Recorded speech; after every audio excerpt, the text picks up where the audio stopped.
Justin, welcome to the show. Yeah, thank you for having me, man. I am pumped to be on here. It's so excited. We've been friends for a minute, not too long, but we met. I think that we just connected. We got along. We actually met in a men's group, Yep. and now we hang out once a month and we talk about business. We go to lunch. You're here in San Diego where I live. So it's been an honor to get to know you, man, and become friends and just forge this deep connection. Yeah, it's been great, man. I was actually when I first saw because we're in the same mastermind. I remember seeing you on Facebook. I was like, "Oh, this is big pawn guy." I was like, little intimidated. Like this guy's super successful and he's got so much going on. And then we started talking, and just like you're one of the nicest human beings. Obviously, you're still a hunter when it comes to business, but one of the nicest human beings I've ever met. And it's been an Thank honor you. to be in your life, man. Thank you, brother. I brought you on the show obviously because you are a wealth of knowledge when it comes to health.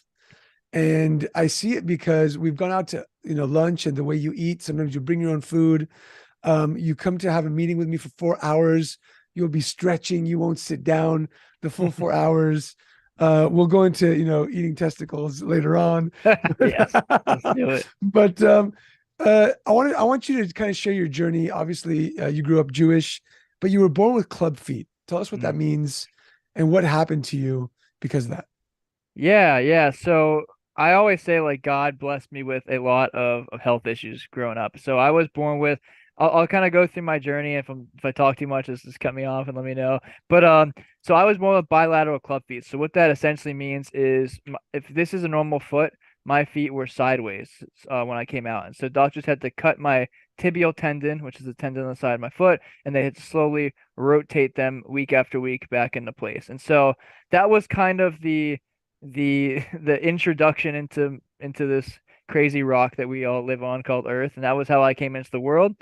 And yeah, it's been a journey to say the least. I will say it was a very difficult journey, but I also believe that God and the universe puts things in your life for a reason. And so I could kind of talk about my whole health journey if you want me to, but that was really kind of the beginning of a skew of events that led me to do what I do now. And it really, at the end of the day, allowed me to realize how important health is. 'Cause when you take away your feet, or you take away, your heart, or you take away these organs that we came onto this planet to have. Like if I lived out in the wild, like our ancestors, and I couldn't walk on my feet like that. Good luck making money or hunting or anything. You can't do anything. And so it really kind of grounded me and helped me realize that no matter how important business is, how much looking to make money and create a family, it's like I have to always come first. And just tell us a couple of those. I know, like you wore a brace for a while. Tell us a couple more things that happened, health Yeah. wise. Yeah, so my story goes like I said, I was born with club feet, and doctors didn't realize this, but because like you're kind of like a tree. If you have a hurricane come through and the tree is not grounded, the roots aren't grounded, it's just gonna fall over. And so for me, doctors didn't realize this, which is a whole nother story in and of itself. But that was from the day I was born, I was my body wasn't grounded, if you will, and so that led to a lot of um upstream issues and injuries. So growing up, I had a lot of health issues. I had appendicitis. I had I had multiple kidney stones. And the worst thing that I really went through was like you said, I wore a metal back brace. I had a severe back issue from the age of, it was actually started right after my bar mitzvah, interesting enough, like my back issues I was dealing with. And so we can circle back to that, which is super interesting. But so I had a severe back issue where I wore a metal back brace. Doctors had me on painkillers and muscle relaxers all throughout high school. They didn't really know what was going on. Their solution was drugs, and I did a little bit of aqua therapy and physical therapy. I got to the point where I was in just so much pain, like even touching my knees was excruciating. I remember one night I was literally walking my dog, and I was just on a bunch of painkillers. I was just super tired, just in a lot of pain. I remember literally just getting on the ground and just lying there and just was like, I don't care if a car comes right now. Like, give me cancer, give me something. Like I just yeah, Mm. it was a really dark time in my life. Um, And then to continue on, we didn't realize, but all this was coming from downstream, and so I ended up getting like severe neck issues and just chronic pain throughout my body, which led to a lot of confidence issues. I ended up gaining about 40 pounds of body fat, crazy enough. In about a 2 month period, I have like crazy stretch marks on my legs and my glutes, and that was ultimately my journey. But at the end of the day, like I said, it allowed me to really start having to take responsibility. I know, like your podcast is all about like leadership, and like for me, it's just like I got to the point where doctors aren't helping me. No, literally no one's helping me. I'm embarrassed. I'm ashamed. Like I don't want to go out with friends. I don't want to do anything. I just want to literally at many points just wanted to die. And then I realized like if there's the only way I'm going to actually get through this is to take control of this myself. So that's when I embarked on my own fitness journey, started working out, and crazy enough, within a few months, I was able to go from zero push-ups, zero pull-ups to doing like 10, 15 pull-ups, 40, 50 push-ups. And what do you know? The back pain started going down. What was the catalyst to that? Like what switched in your mind? You took responsibility, like I'm going to figure this out. Did you go read books? Did you watch videos? Like what was the catalyst to that? What was the education around that? Yeah, so I would say it's like a multifaceted journey in that there's been different things that have come into my life that have inspired me. I think for the initial switch was probably more superficial, if I'm being honest. It was more like, I was in high school.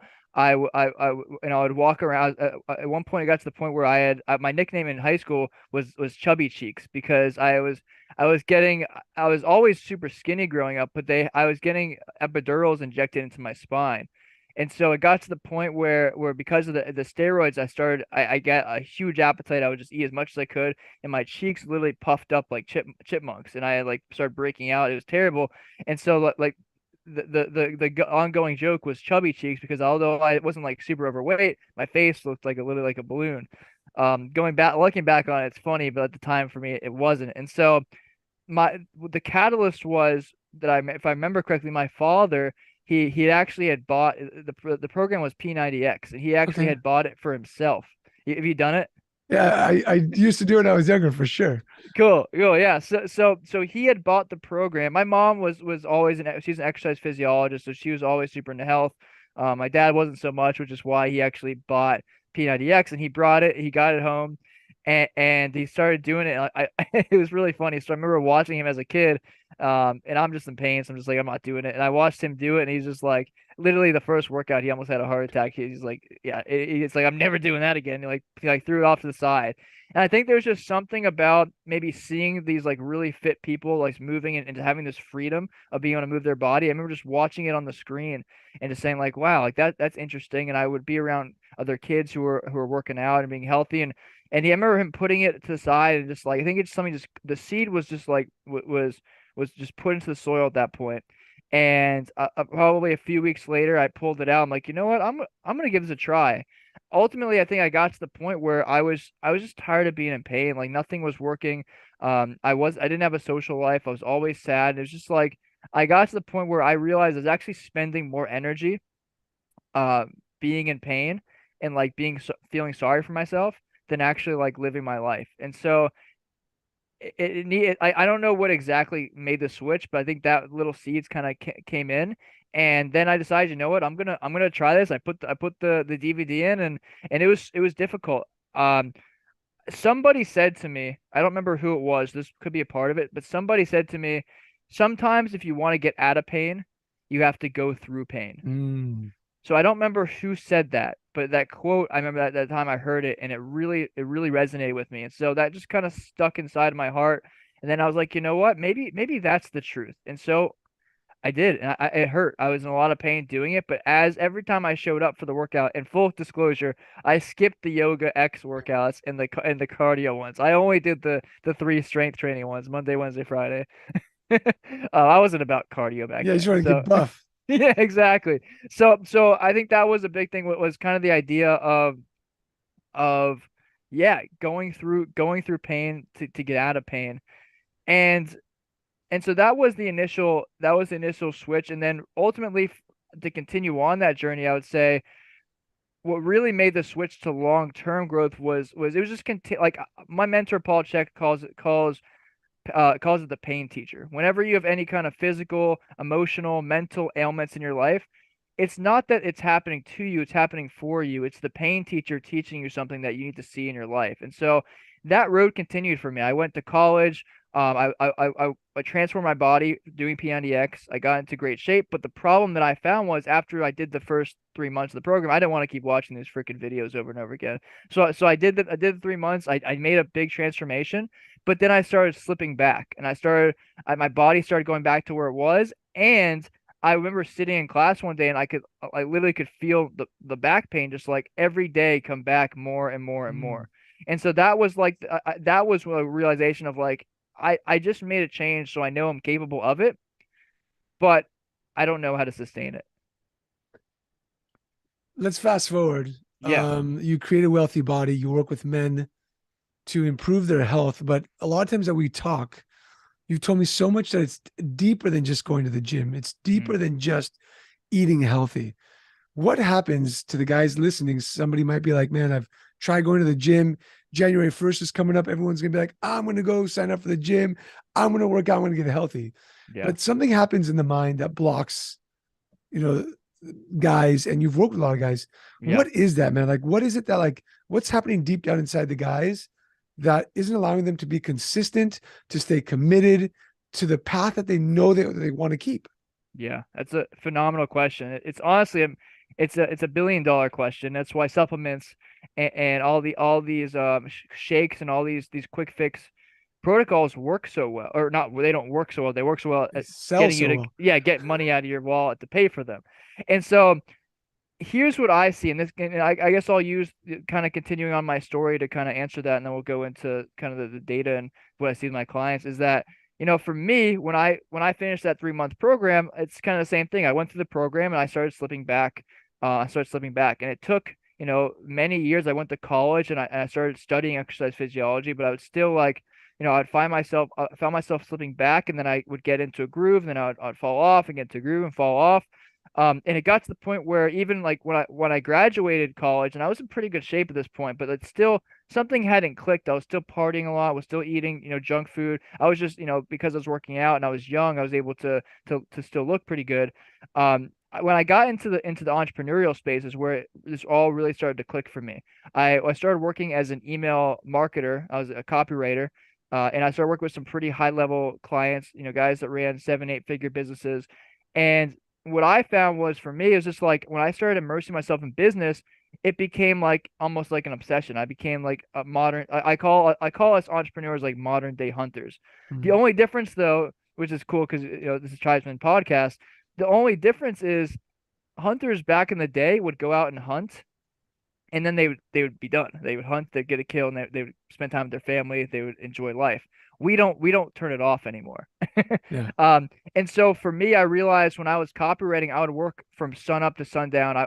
Even if I wasn't working, I would say I was working. I would just find reasons to keep working, which comes back to, we'll talk about the rewiring and the emotional issues in a second. But like that was what I went all in on. I went all in on work, and the problem was because of that, because I was so focused on business and making money, I put my health to the wayside.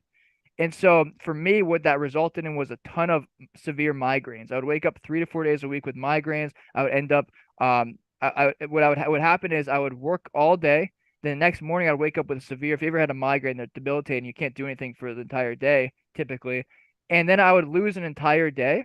Mm. And then I would recover. I would be forced to recover. I would wake up the next day, and I would have a whole list of to do. So I would just crush it and dive in. But then I would fall into this cycle of burnout where the next day I would have a headache again, so I had to stop. And this is a cycle of like, even though on the days I was productive, that was great, I would ultimately fall off track, and I lost tens of thousands of dollars doing that.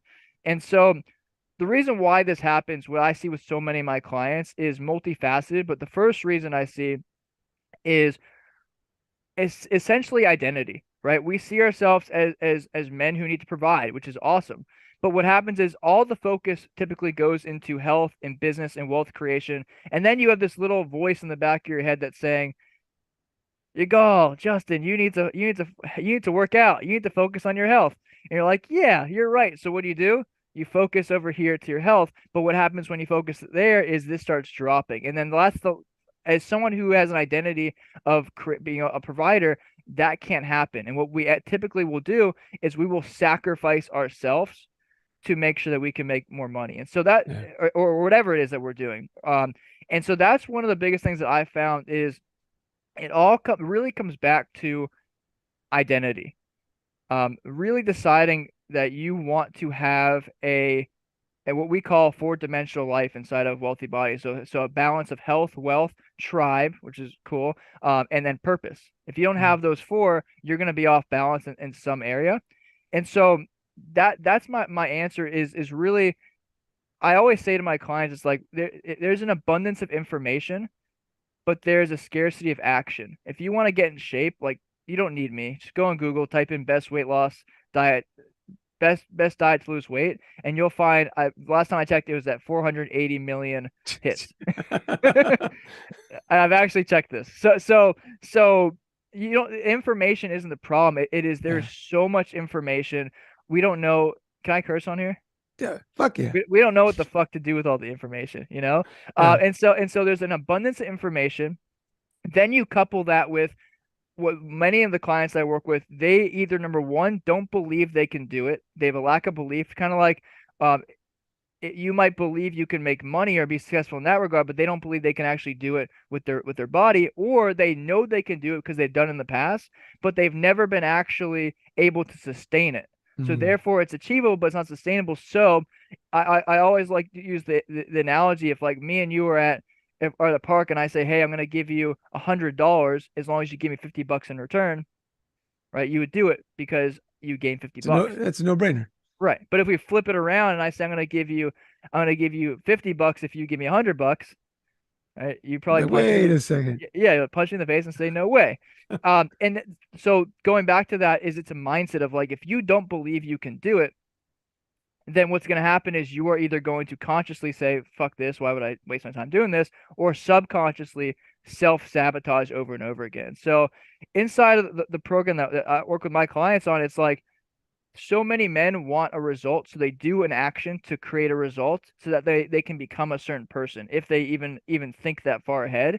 But what I find is you have to ultimately become the version that you want to step into. Have a dream that is worth stepping into, like, a body, a business, a relationship, have something that is worth stepping into.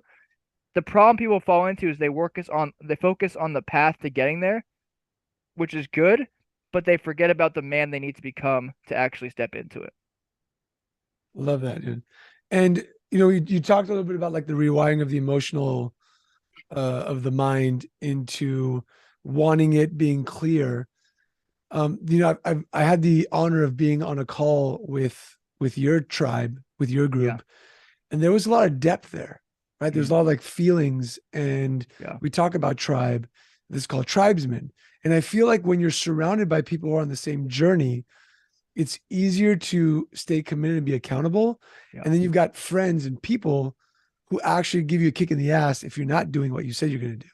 Yeah. And so many times we go around friends and they're like, oh man, I just ate like crap. Yeah, that happens, man. It's okay. Like, I know you, bro. Like if I'm seeing that you're like crap, you're that guy. I don't know if you guys have seen that YouTube video. The trainer walks into like the fast food restaurant, sees his client eating a hamburger, like knocks it out of his hand. Right. He's like, there's absolutely no way. Because you actually care about the people that you work with, not just that they're losing weight and getting healthy, but because I've done it. Like I did 75 hard. Then I got the yo-yo, got unhealthy, and then again, and the yo-yo messes with your mind. Yes. Yeah, because it leads to you lacking trust in yourself. Yeah. It leads to it's like I'm gonna do this, and it goes back to what I was saying before. Either you can do it, and you just are losing trust with yourself, or you just literally can't do it. But if you start a journey and you make progress, but you fall off and then you stop doing it, then what I found is like you stop trusting yourself. And if you can't trust yourself, then so to kind of lead off what you're saying is like the depth that we get into is important, because it's very difficult in men in today's society to get to get deep, to get emotional. And what I found is a lot of times if we can't go, my current mentor, Brody Curran, he always says, your internal world creates your external world. And often I see with men is if we can't trust ourselves, that's a fucking hard pill to swallow, you know? It's like I can't trust me. Like, and so what we do is, because it's so hard of a pill to swallow, we ignore it. We ignore it and we look outwards and we go and we look at other people, and we sabotage um through either working too much, or being around, going to the bar too often, or eating junk food, because it makes us feel better in the moment. But we will do those surface level acts if we are unable to get deep inside of ourselves. A great quote I heard recently is, human beings are naturally hungry. We're physically hungry for food. Our mind is hungry for thoughts, and our emotions are hungry for feelings. Mm. And if we don't feed our emotions and we don't feed our mind, then our physical body will compensate. Damn. Okay. Yeah, Sorry. deep, right? Hold on. That's deep. Say those three again. So, So we're hungry for. so your body is hungry for food. Okay. Your mind is hungry for thoughts, I'm and writing this down, by the way. So, yeah, okay. and your emotions are hungry for feelings. And so And so, if I'm not feeling, if I'm not diving deep into my feelings, if yeah, I'm not thinking or gaining wisdom, then the only thing I'm going to get hungry for is just more food, more crap. 100%, 100%. Damn, bro. A hundred Okay. percent. That Yeah, was huge. there's a big dopamine cycle going on here. And so yeah, if you're not able to, it's like we talked about before the podcast, like there is a fine line. Like, intention needs to be coupled with action. You can't just be like always in your feelings and not moving forward. But I see there is a problem where it's like, especially in the Jewish community. I mean, we can get into that. I grew up in the Jewish community. I found, like, even with my own family, it's like people, for whatever reason, are probably defense mechanism, because our people have gone through a lot in the past. And so I think it is probably a defense mechanism, but we are very surface level, and if we can't get past that surface level, then we can't actually get into the depths of who we are, and like really look into what is our why, what is our soul's purpose for being here. I know it gets kind of deep, but in my opinion, that is a big piece of like staying consistent with this stuff long term. One thing that came up for me, bro, is emotions, feelings, mind, thoughts, body, food. I'm even thinking it's not just food; it's also Yep. things like just pleasure. Yep. Drugs, alcohol, porn, Yep. and that's an easy feed. Yep. And Uh, yeah, and they go together, because when it's dopamine feedback loop. So if you watch porn, you ejaculate, you release all these hormones, then you drop down. It's like taking a drug, and then it's like, okay, I need to replenish. How do I replenish? yeah. Ooh, food sounds good. Eat the food. Replenish. TV. Replenish. It's like the cycle where it's like you're never able to get out of it. It's an addiction. Damn, bro, that's Yeah. incredible. Well, Yeah. because it's an addiction, yeah, but you explained it why. It makes a lot more sense to me. If I'm not feeding my emotions and my feelings, if I'm not, gaining the wisdom, then that's what's going to attract me, Mm. because that's the physical pleasure. It's my body saying, let's fix this hunger issue. You're not doing the other things, you idiot. So let's just do this. We'll Right. drive you to do these other things that aren't good for you, that aren't driving you towards being a better father, a husband, a businessman, whatever that is. 100%. And on a more surface level, you can even see this with food. It's like people will overeat food. Why? Because number one, it's hyper palatable because all the chemicals are putting in it, but it's also lacking nutrition. We live in a society right now where we have more obese human beings than ever before, but we have more obese, malnourished people than ever before. Mm. Back in the day, hundreds and thousands of years ago, the people that were obese were actually the people that ate the best, and they were the wealthiest. Now you look at it, it's the opposite. And so people are eating so much food because they're not actually getting the nutrition they need, which leads to overeating. And that's kind of like a micro aspect of like what you just said, which is the macro of like, yeah, if you eat, it's gonna lead to, you can't be a good father, a good leader, and all those other things. Incredible, bro. If you Yeah. listen to this and this like hits you in the heart, don't just keep listening, rewind, take the notes, and think about like, are you doing that? Like I just thought about that. I was like, damn, brother, I got to talk to you some more, right? Yeah, man, let's do it.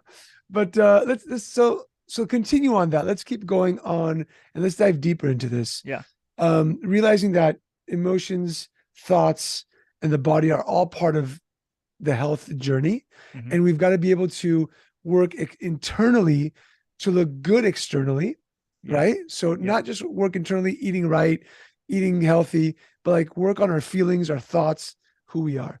Yeah. How does Justin do that today? Obviously, Yeah. I see you, you're stretched, you've got this thing, you eat super healthy and organ meats and whatever that stuff is. But Yeah. kind of take us through a day of Justin. You wake up, you do Tai Chi. We did Tai Chi together. We Yeah. went to go speak at a conference.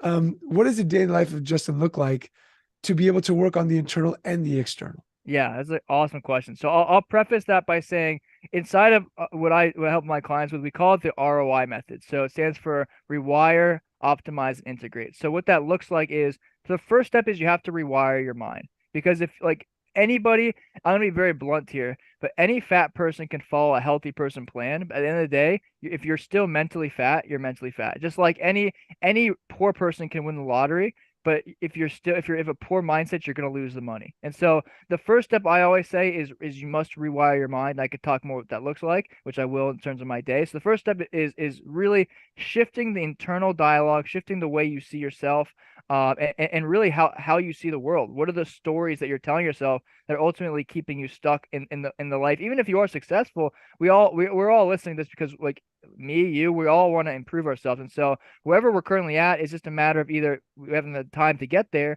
or we are doing stuff that's sabotaging it. So really rewiring the world because again, from my belief is your inner world will create your external world. It's kind of like the idea of if you ever want to like buy a new car and you go on the highway and you like always see that car on the highway.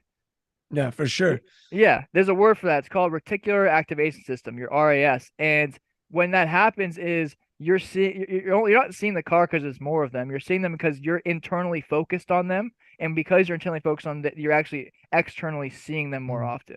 So rewire your mind. Number two is optimize your body, which we can get into that as well. I teach it's called the Four Doctors methodology. I got that coin from my mentor Paul Chek, and it goes into four key elements. So you got Dr. Happiness, which is essentially basically dream purpose, like what is your reason for being on this planet, and then also doing things that you love. Because if you could eat healthy food, you can move your body, you can get good sleep, but if you're unhappy, like that's how disease is a product of dis-ease. And so Dr. Happiness is number one. Second one is Dr. Diet, so the food that you're eating. Number three is Dr. Movement, so moving your body, working in and working out, which we talked about with Tai Chi. And then Dr. Quiet, which is recovery, sleep, Mhm. introspection, time for self. And so to answer your question, a day in my life, it's pretty, I'm big on like the Jocko Willett quote, discipline equals freedom. And Yeah. so I have my day fully blocked out. So I'm waking up at 6 a.m. typically. I like to get up with the sun. So here in California, sun rises around 6:30, 6:35. And so I'm up around 6. I do it's called Ziva meditation. So I wake up, I'll do Ziva meditation. I will then jump in a nice cold shower because I'm a big believer in getting cold, getting uncomfortable first thing in the morning. And then I have a declaration on my wall that I read. It has different motivational quotes and declarations that help me prime my essentially stepping into my company name, which is having a wealthy body and having a millionaire mind. Really getting clear on what is the wealth and the health that I'm producing. And I have all my goals that I'll read. I really put my hand on my heart and read them every morning, and that Mhm. keeps my intention for the day. Um, from there, I'll usually go. I'll get outside. That is usually the sun's rising around here. I'll get outside, go for a nice little walk. And then I'll dive into work from there. Get back. I'll spend 2 hours. Just I call it my deep work block. Great book. Cal Newport talks about putting 2 hours a day towards really focused work. And so I'll do 8 to 10 a.m. Whatever work on my business, not in my business. So I'll put 2 hours of focus onto one specific thing. From there, I will get a workout in. I like to break things up in chunks so I don't burn out. And so I'll get a workout in depending on the day from 10 to 11. This one's kind of interesting. It's kind of new for me now. I actually take 11 to 1 as my rest period. I've Mhm. read recently that kind of getting like more Eastern medicine, but there's two forces called the yin and the yang. And during the midday, you start producing more yin. It's actually been shown in Eastern medicine that by taking a little rest period. And they do this in a lot of cultures actually, but taking a Like a little rest siesta. period. Yeah, it's like a siesta. So I'll take 11 to 1 and I'll usually eat lunch. I'll take a little nap, maybe get some reading in. And then from 1 to 5 to 6 o'clock is when I do like more of like the meetings and maintenance, more like the working in my business type stuff. Gotcha. Um, and as you can see, I'm very like I had this memorized. It's all automated, which is one of the things I teach, like automating your day. And then from there, I have lunch, or not lunch. I have dinner at around 6 o'clock, 6 to 7, and then from 7 to 8, I will usually just either read or I might go on my phone a little bit and just kind of just unplug a little bit. And then at 8 o'clock, typically technology gets turned off, and I'll spend from 8 to 9, 9 or 10ish, depending on whenever I get tired.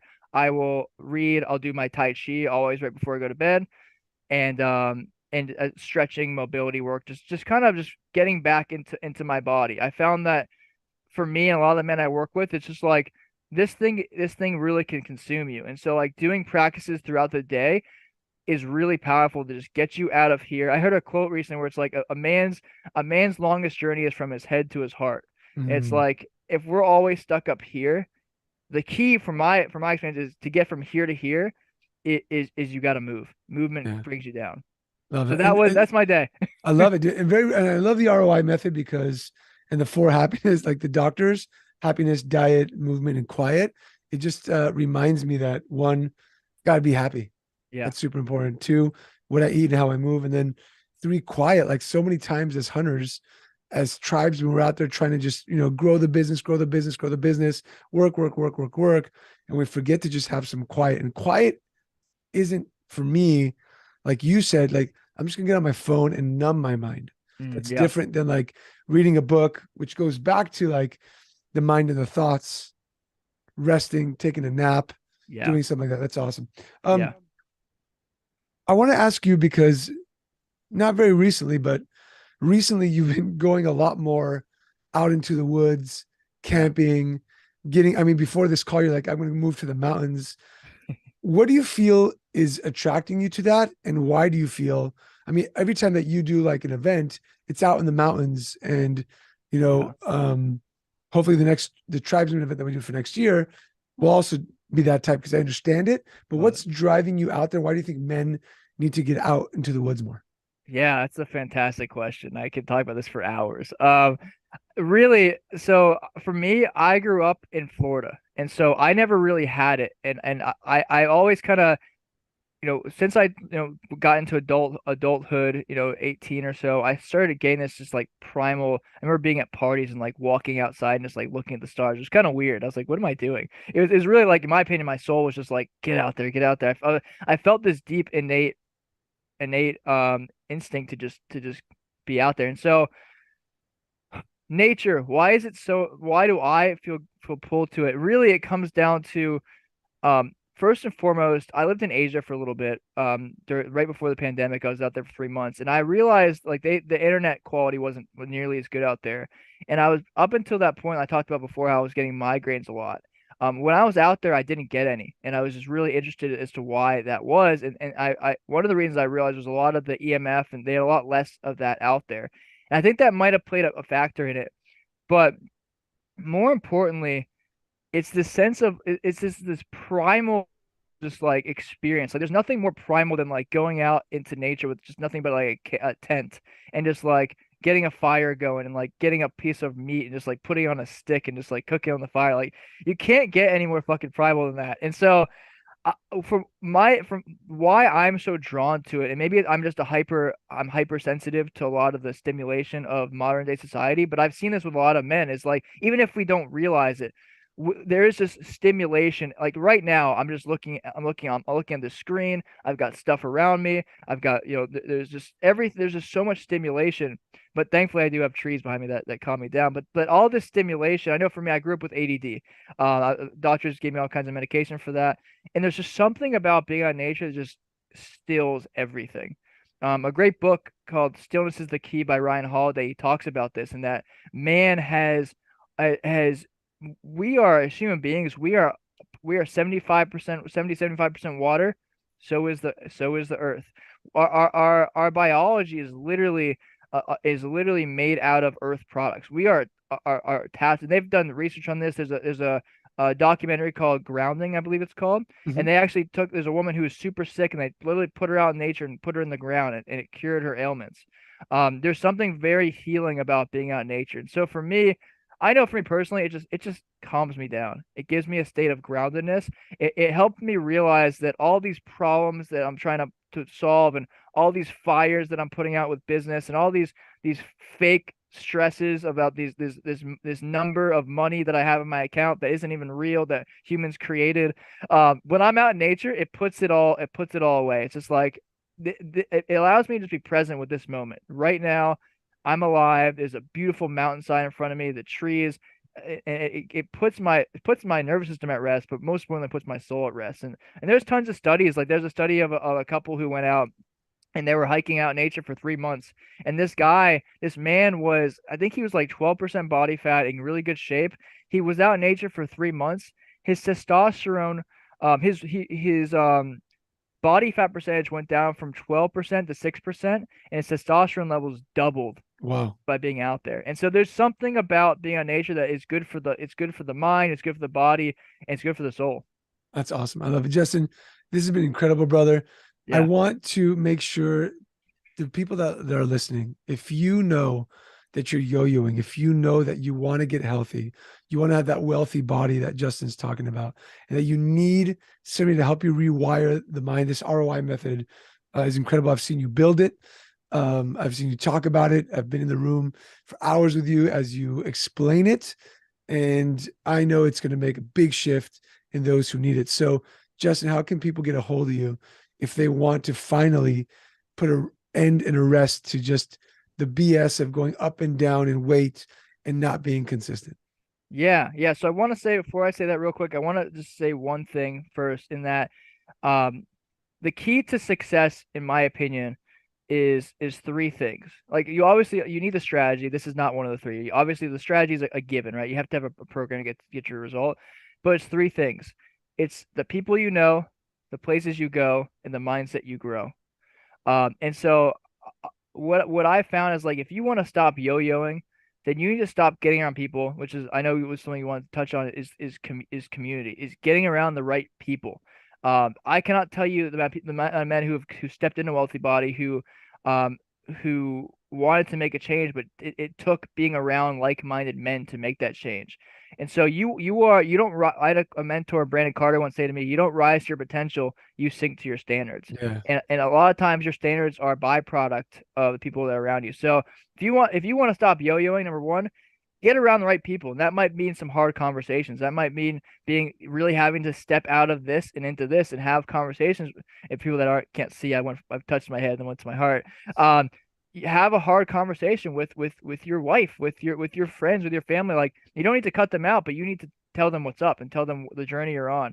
The places you go, like if you're going to a bar, if you're going to places with junk food, like it's only a matter of time until you slip up. And then obviously rewire, is all about how do you shift your mindset. And so, yeah, so in terms of getting a hold of me, you can find me on Instagram. It's at the Justin Feldman. My main website is Wealthy Body Academy. You can check out. We've got a lot of killer testimonials on there.